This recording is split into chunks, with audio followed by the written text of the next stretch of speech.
Hi guys, Lindsay here with Storybook Family Farm. So today to definitely I don't know, it started off like kind of a big bummer. Um, if you've been watching these videos for any length of time, you know that about a week and a half ago there was a coon that got into our barn and it killed 4 of our hens. Well, this morning I went in there to let the birds out and take care of all the animals, and there was a headless chick. We had just started a few days ago letting Simone sleep outside of the cage with her chicks because that's part of growing up, is they have to learn to not be inside of a cage all the time. So I stumbled across a headless chick, and I stumbled across then a duck egg that had been broken open. So I at first thought, okay, maybe the chick was messing. Sorry that my hair is kind of crazy. It is very windy today. Normally the wind comes from the area back in there, so all of the trees and the hills protect us from the westward, the winds that are coming from the west. I'm not sure the proper terminology of that, but oh well. But for the last bunch of days since this heat wave started, all of the winds have been coming from the east, which is it's very bizarre. So it's been very windy, and we're not used to that since we've been here. Where we lived at before, at Tracy's mom's house, there was a lot of wind all the time because it was just an open field to the west of our camper. So when it would be windy like this, our camper would rock all day long, and it was very terrifying. But anyways, so this morning when I went to let all of the animals out, I found that headless chick, and then I found a broken open duck egg, and I thought, well, the ducks are way bigger than our bantam chicks, so maybe the chick was messing with the egg, and Elsa, bit its head off. I mean, our ducks have killed, our full-grown ducks, not the new ones. They have killed, countless mice before, so I mean, a bantam chick really isn't that much bigger than a mouse, so I thought, maybe that's what happened. But then after I texted Tracy and said, hey, something got a chick.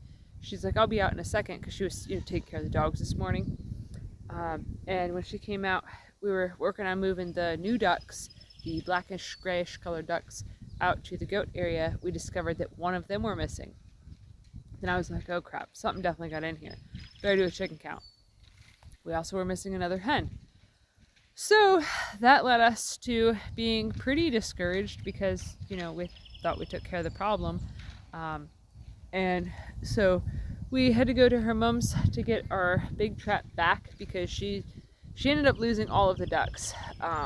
When they got attacked, if you've seen my predator video, you know that Tracy's mom also raises ducks. They got attacked literally the same day that we had hens get killed. A raccoon got into her chicken coop, or her duck coop, and killed a bunch of ducks. Since then, multiple raccoons have gotten in and have killed their ducks. So when Tracy went out to help her with the last round of ducks that were still alive, we thought there was one that was going to be able to be saved because it was, it looked like it hadn't been attacked. When Tracy got there, she discovered that some of the ducks, their beaks were taken completely off. Like, raccoons are extremely vicious predators to birds, even ducks. Like, they were Pekin ducks, which is a very large breed of ducks. They're like, in terms of wild birds, if you don't know what they look like, they're about the size of a Canadian goose, like body-wise. Like, they are a very big duck. And a raccoon got in there and literally ripped their beaks off. Some of them were still alive, which was just mind-blowing. That I'm so glad that I didn't go out there. But so the duck that we thought that we were going to bring home to try to rescue it, it was actually more wounded than we had initially thought, so Tracy had to put it down. So that was very devastating for her, very devastating for her mom. But so now we have another raccoon problem. So I'm actually standing over here by our bees to show you guys that honeybees really are not aggressive bees. Like, a lot of people are terrified of bees and stuff, and people that are allergic are like, oh my god, I can't come to your house because you have bees now. And it's like, no, like, I'm literally like, this is the hive that seemed more upset whenever I was unpacking them yesterday, and like, I can touch the hive. They're like super chill.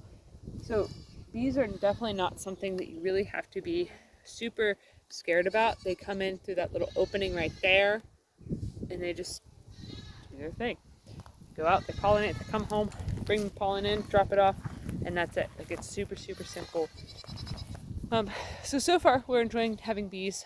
This morning when I came out, the second package of bees that we got, which I did not film yesterday because it was a very long and in-depth process to move the bees in, there's a whole bunch of bees still in the box, so I had to come up this morning and I basically just whacked them off into the box after I filled it up with the sugar water, because last night there was not enough daylight to add in to mess with the sugar water and the feeders and doing all that stuff.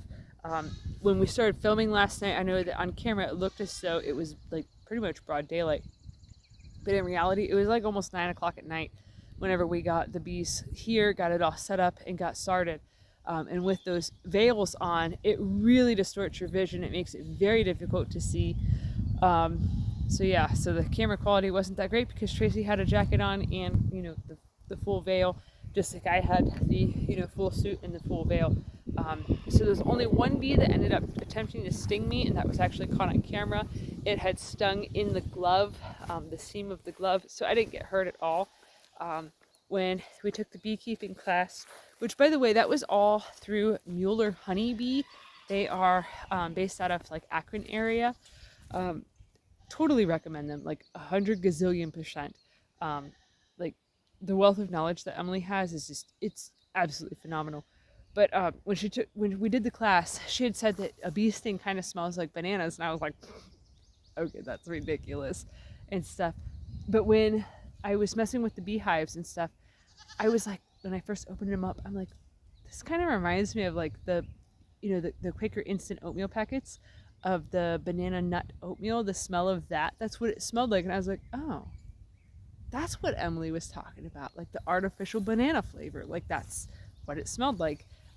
So then when that bee had stung my glove, it actually smelled a lot like the banana nut oatmeal packets. So I was like, that's kind of neat. But it did make me hungry. The smell of food makes me hungry. Like, it's a good thing I work so much. Otherwise, I'd probably be on like my 600-pound life or something ridiculous like that, because it's just, I love food.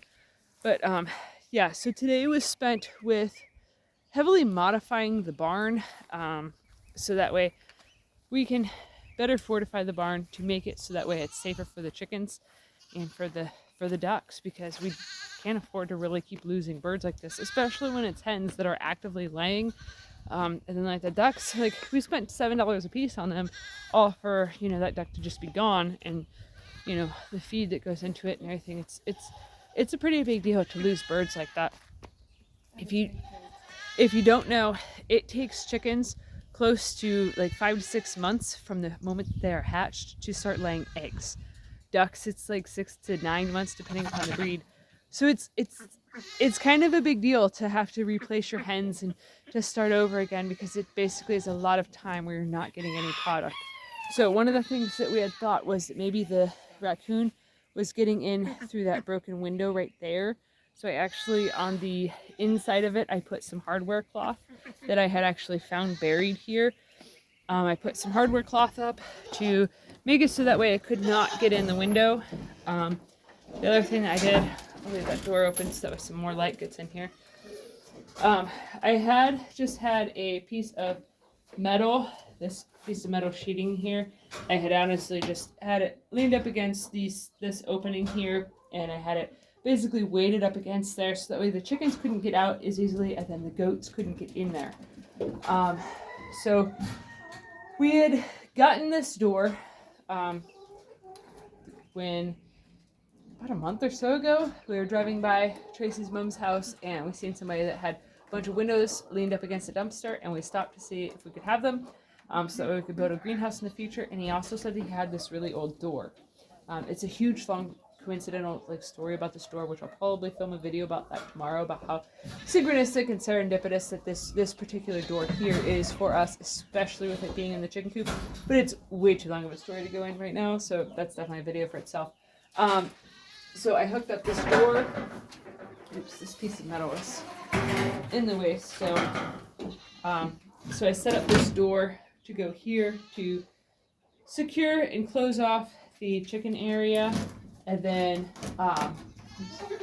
chicken wire up here. So it's kind of a booger to get it open and shut, which is absolutely fantastic. And I was hoping that Tracy did not turn the electric fence line on, because that's this line right here, and I don't want to get shocked. I've been shocked before. It's not too horribly bad, but it definitely makes you jump a little. So then the other thing I did, I don't know if on camera if it's going to show up. It's very dark in here because it's getting late. I put this piece of metal sheeting up right here, and then I put a board here because this partition wall that I had built to keep the goats out of the chicken area, because when we first got this place, the barn was just kind of open. There was like two old farm gates over here, that one of them now is the gate that we use for Wilbur's area. They were just basically zip tied together here to create a partition, and that would never work to keep any of the goats out of the chicken area. Goats love chicken feed, even though it will actually make them sick if they eat very much of it. But so I built this partition wall, and I had left just like a 4-inch gap, because I was like, well, it don't matter if the chickens could get in the goats area, it just matters if the goats stay out. But when that coon got in the first time and took 4 hens, the spot that it came in at, which we have since modified so that way it can't get in anymore, was actually only like 3 or 4 inches wide. So on camera it looks like it's only 2 inches, but it actually is a good bit bigger than that. So that did not have chicken wire on it initially, because I was like, well, it's just a thing that we run the electric line out to get to the solar fencer here. So we didn't think anything of it. I know, pretty dumb, huh? But mistakes happen and stuff with raising livestock. We definitely are not perfect. We have real lives outside of just farmers markets and homesteading and stuff. We have 2 of our kids are adult kids, but they still have things going on. And Willie, he's 16, so he's still got things going on, and we have lives of our own too. Things happen. You make mistakes. You forget things, and you don't really think about things when something bad happens. So it's kind of a bummer when it does happen. But who knew that it would fit through something that small when it hadn't happened before? So everything is still a learning curve. So hopefully tonight there won't be any sort of predator attacks. If there is, we definitely will have to do a lot more investigation as to where it could be coming in. And we know that eventually we have to do a lot of major repairs on the barn, because the lower section of the barn, the wood is not, I'll just show you, it doesn't go quite all the way to the ground due to the ground shifting. Like over in here, there is a gap. So hopefully I showed that on camera pretty good. Over there, there's a pretty decent gap. So if something gets in again tomorrow or tonight, we're going to be doing some major work on the barn to make it so that way it is coon proof. We are intending on replacing that window up there before winter time, or at least fixing that really big broken piece with some plexiglass or something to try to keep it warmer in there. So there's so many projects to do here that it's kind of ridiculous. So when one thing suddenly has a problem and it jumps up to the top of the list, then we're like, okay, that's what our priorities are. But so we still have a lot of stuff to plant in the garden. Today we did get our septic tank pumped. So now that's good to go for another, according to the lady that did it, that it's good to go for another 3 to 5 years. So that's pretty exciting, because then we don't have to deal with that for quite some time. But yeah, Tracy's ready for me to come in and help her. She's playing with the goats right now, but I have to help move the ducks. Those are the new ones. One of those got attacked last night.